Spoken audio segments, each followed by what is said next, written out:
I have such a mile-high view of the economy, but when you want to get where the devil is in the details, you talk to Danny Seiden. Thanks again for doing this. No, glad to be here, Mike. Let's talk economy. All right, so in Arizona, we saw the inflation numbers come out. The CPI numbers came out, and it's 2.7%, which is not great because it's going in the wrong direction, but not as horrible as some predicted. But in Arizona, in the valley, it's 0.2%. So we're keeping a lid on it.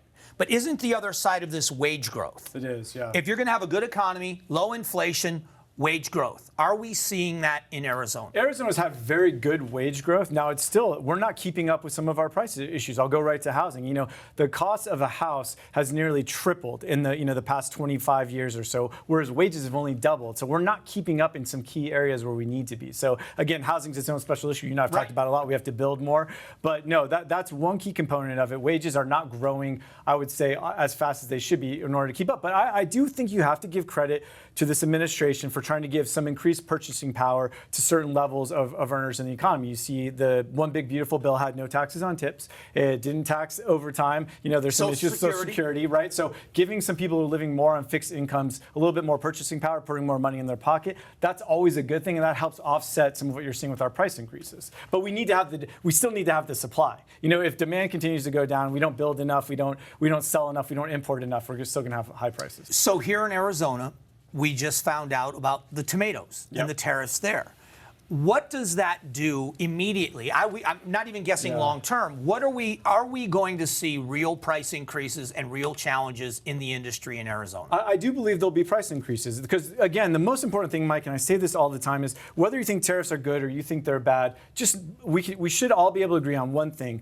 We pay them. Americans pay them. Importers pay them. Whoever is bringing a good into our country, that no matter what anyone else will say, they pay them. Now, maybe as part of the deal, some countries are lowering their prices to account for that, and some of the pass-through isn't happening like we've seen in the past. But we do know that Walmart has seen price increases, you know, and they were blasted by the Trump administration on X and Truth for doing that. We know that Amazon was going to show why some prices were going up as a result of tariffs. So in the consumer retail area, we have seen increases, and once inventory clears and we get closer to Christmas, this will be the time to watch when people start doing their Christmas shopping in October. That will be the real sign. Has it calmed down, or are now we in this new higher level period? And when it affects your world on the business side of things is restaurants and grocery stores, because we talked about eggs for such a long time with avian flu, that when you take something that is needed every single day in very large numbers in a business like a restaurant,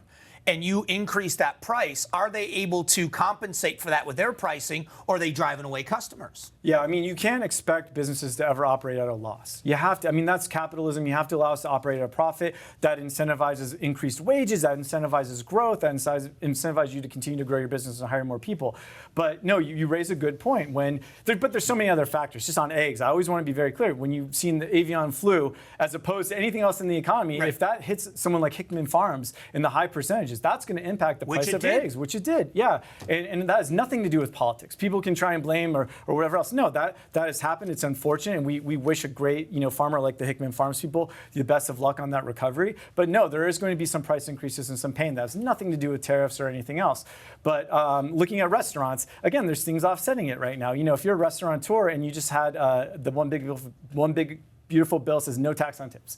So all of a sudden, I don't have to worry about raising wages for my servers as much anymore. Now they have the ability to enjoy more money in their pocket and afford more things. It does help some restaurant owners. Now they would prefer, for the record, a broad across the board cut so that the back of the house gets it as well. But they can figure out some in-house adjustments. But yeah, again, I think it's one of those things where there's bad news. As you said, there's two sides. There's some bad news and some scary indicators, but there's positive news as well. So, you know, I got to tell you, the extension of the TCJA, the Tax Cut and Jobs Act, which lowered our corporate income tax to make us competitive in the world, that is the most important issue for our manufacturers, for onshoring, for anything else. In 2017, if you go back to our boom of when we saw the biggest growth of onshoring manufacturing, it was the passage of the TCJA. So the extension to perpetuity that we just saw in the One Big Beautiful Bill, that's huge. That is the number one issue that provides certainty on what your cost structure will be. Now, tariffs are a little bit of an outlier, but to get that tax cut through, you've got to give this administration a lot of credit for getting it done so fast. You and I have talked for a long time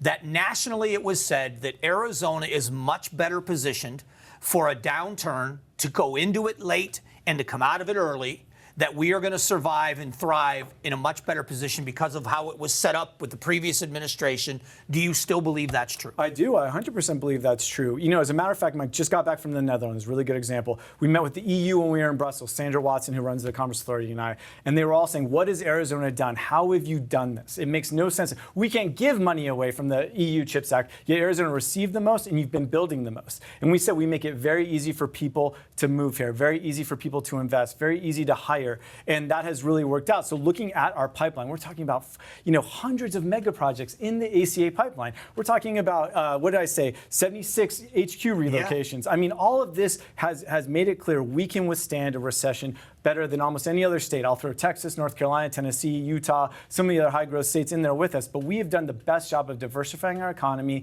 We're going to continue to grow. We know TSMC has to succeed here. Yeah. There's too much at stake for it. So that $165 billion will continue to boost us up. All right, they're making me quit. Nah. Thanks. It's great to talk with you. Always, thanks, man. Mike. Thanks. Appreciate it. We'll be back.